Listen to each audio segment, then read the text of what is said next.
Hello, everyone. This is a Gridiron Review, and we're going to be reacting and discussing ESPN's potential post-draft moves as well as some of our own predictions. First off, they have the Cowboys re-signing Zeke Elliott. I don't think this is going to happen. I think Fournette would be a better signing if they wanted to go get a running back.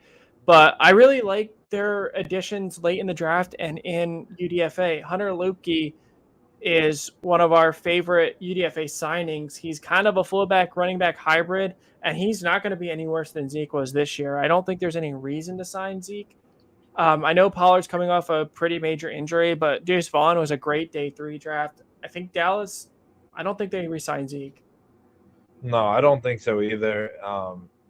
Even if you want to argue that Pollard's not going to be ready for week 1, which I have not heard anything, but Malik Davis looked really good towards the tail end of the season when Zeke was hurt and he was playing the 2 role to Pollard. They have guys in the room. Lukey should absolutely stick on this roster by the end of training camp. They're going to be just fine in that room. Yeah. Not much more to say to that one. And like I said, I think there's better free agent running backs out there than Zeke at this point. I'm not sure what exactly Zeke offers that a lot of other backs can't. Ravens signed Teddy Bridgewater. I don't think this happens either. I think Huntley, I know he was unspectacular, but he wasn't awful. Again, that offense was not good. We kind of discussed this in a lot of other videos, and we just did in our live earlier today, that Todd Monken should help transform this offense, and I think Huntley is included in that. I don't think there's any need to sign Bridgewater. I think that'd be a little bit of an odd signing, and I think if you're going to add someone, there's probably other guys that work better than Bridgewater. Yeah, Malik Willis is the name that I had in mind for that. Yeah, they could trade for a late round pick for a guy. It's just not really necessary. Packers signing Carson Wentz. I do think this could happen. I clearly feel like Green Bay has to do something else because Sean Clifford should not be the direct backup, and Danny Etling has bounced between being a quarterback and wide receiver. Carson Wentz is definitely an option. I think he could be a decent backup to Jordan Love. I also think we talked about it, and Jack mentioned Wentz to Miami also makes sense. Yeah, this one I could see happening. You got nothing out there. Okay. The Jets signing Mercedes Lewis. I mean, it only seems right considering Rodgers has gotten almost all of his other guys. I don't think, like, from a personnel standpoint, it makes much sense because they're paying their 2 tight ends a lot of money, and they got Zach Kuntz in day 3 of the draft, and he's got a lot of developmental upside in theory. And Jeremy Rucker. I always forget that Rucker is there. He was a 3rd-round pick last year. I mean, if he takes the vet minimum, I guess it could happen. I don't think he does much for this team, but considering you're trying to cater to Rodgers, I guess it's possible. Yeah, the only reason you make this move is to finish the wish list.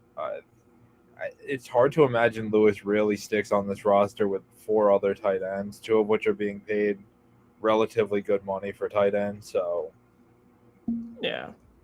The Chiefs sign a pass rusher. I actually don't think they do. I think they're going to roll with Omenihu Karlaftis and Uzoma. Obviously Chris Jones is there.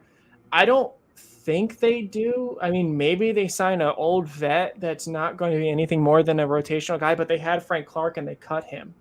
I mean, certainly there's a lot of pass rushers still out there, but I think they don't. I think this one is not happening.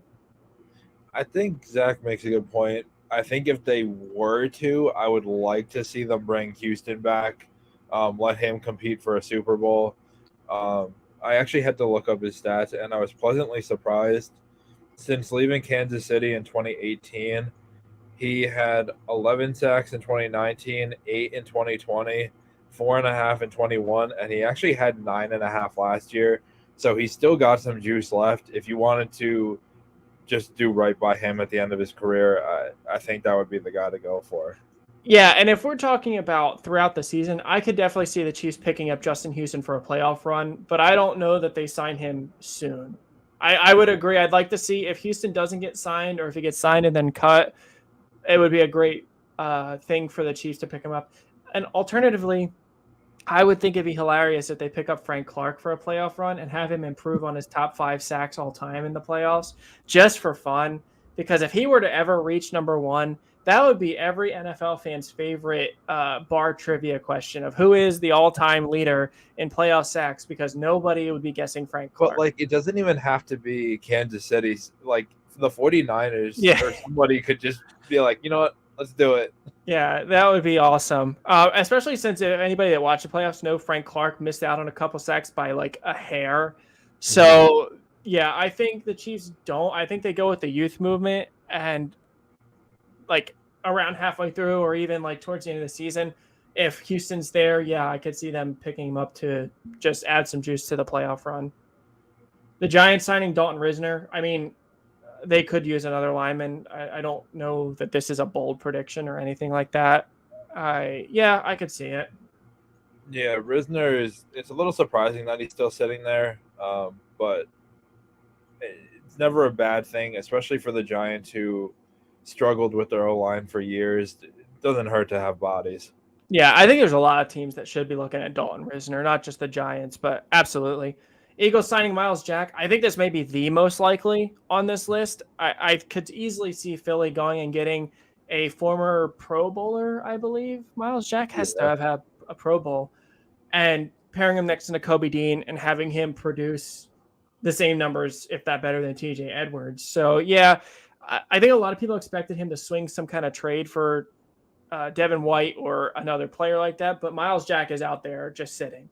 And by no accounts or no indications was he bad.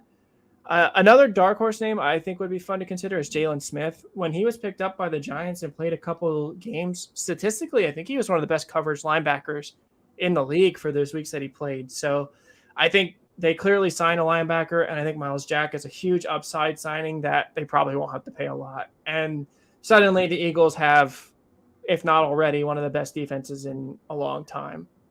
Jack does not have a Pro Bowl for the record. What?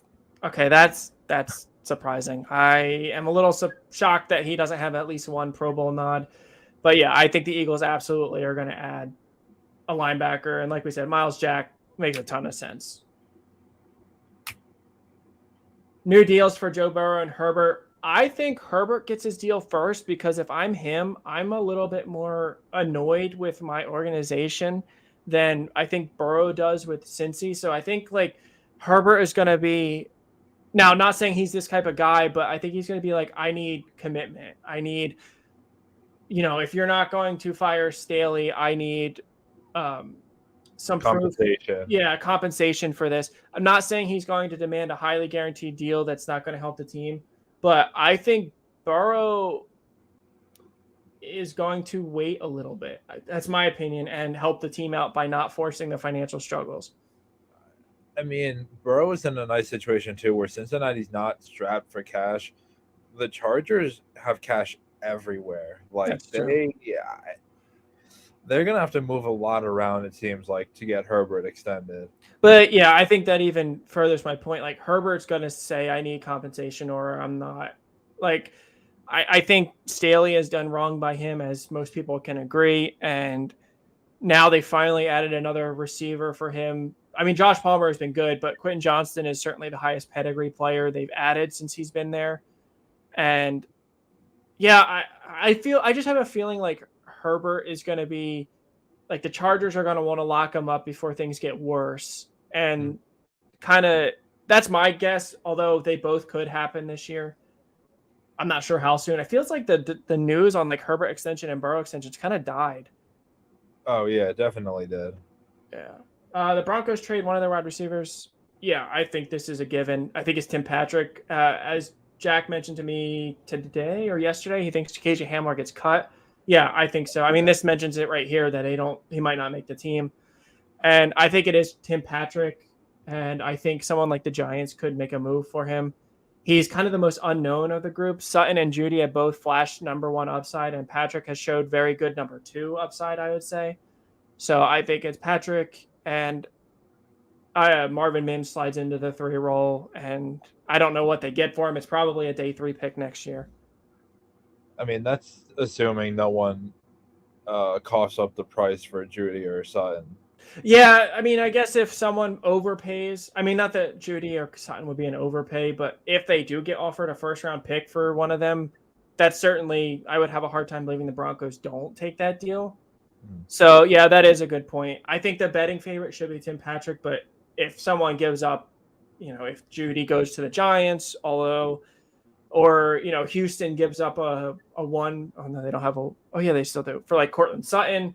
Like, yeah, I could see that, or a two. I agree.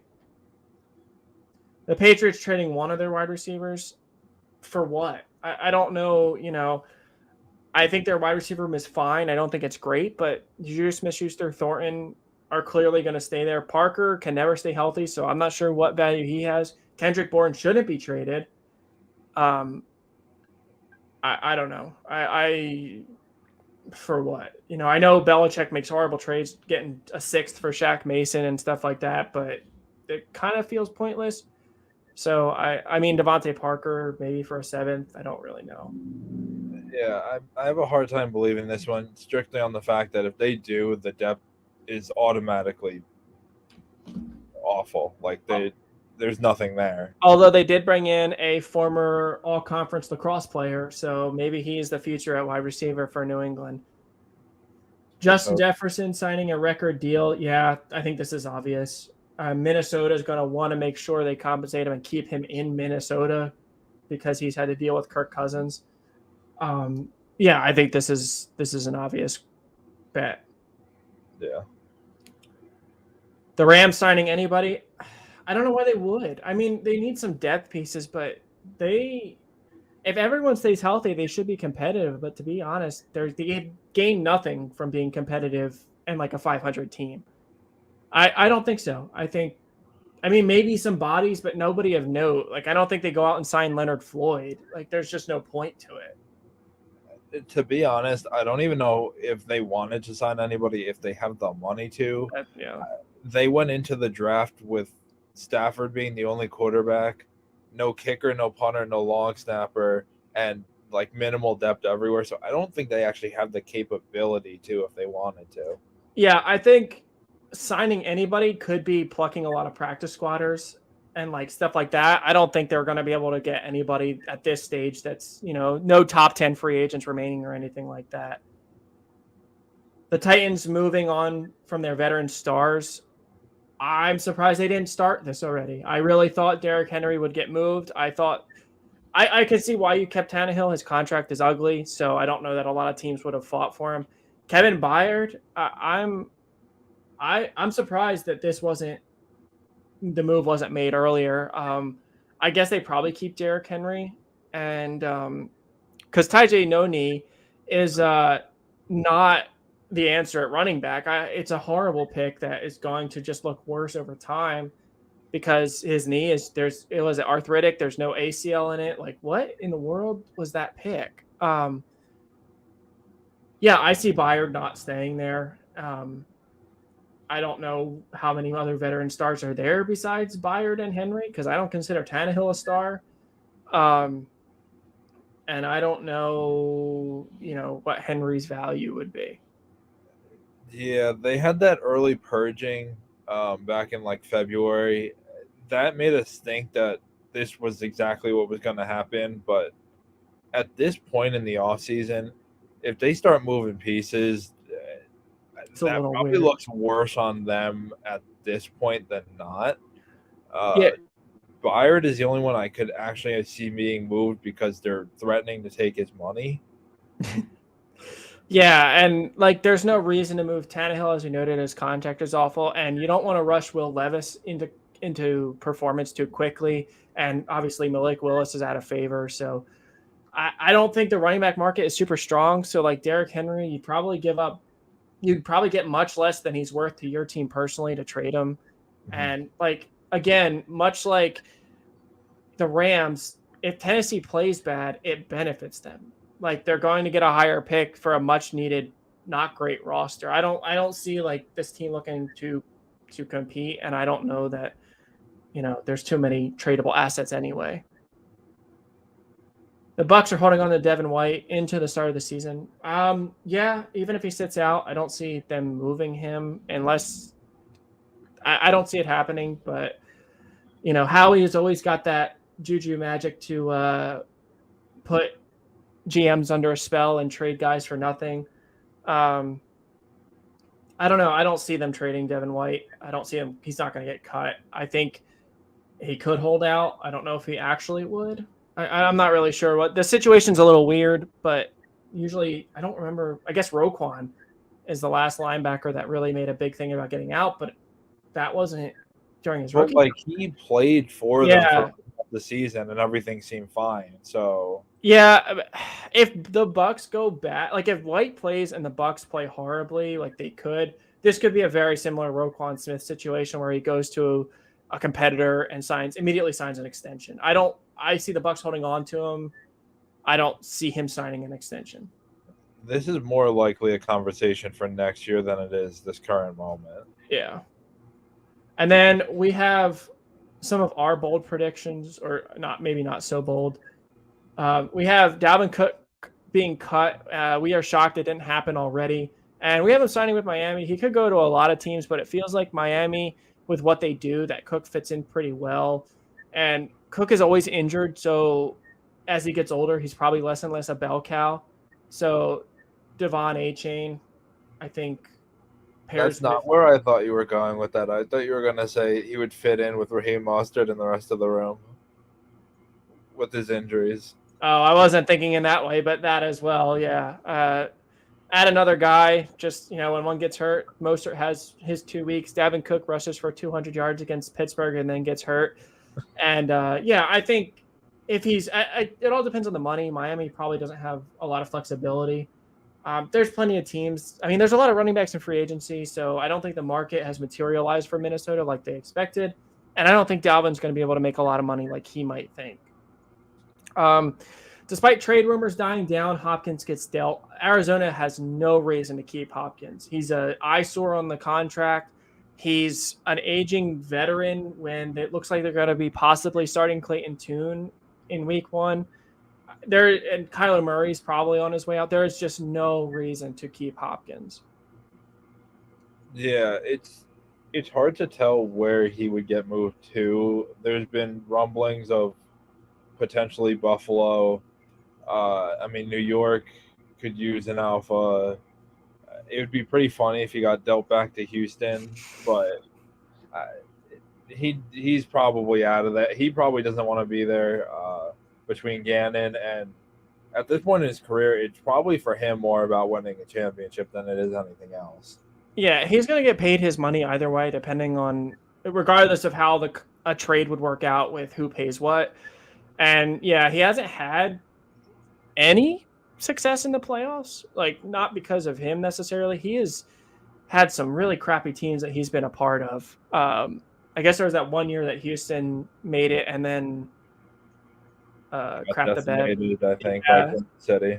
Yeah, so it's hard to see where his priorities lie. I mean, is he James Harden, where he doesn't really care about the playoffs?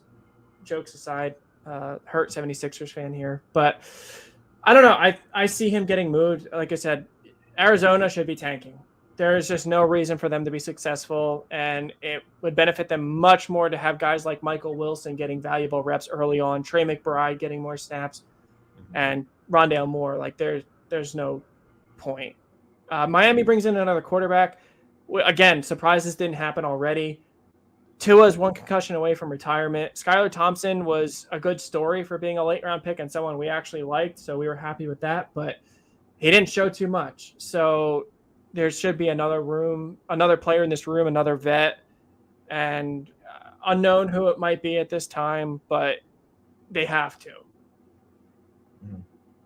Howie Roseman makes one more Howie trade. They're going to see the area code pop up for Philly, and they're going to cry, and he's going to get Devin White or a receiver for pennies on the dollar. It's probably a receiver. I'm as we talked about, Quez Watkins is not a 3, and I think it was Jadon Hasselwood that they signed in UDFA, right?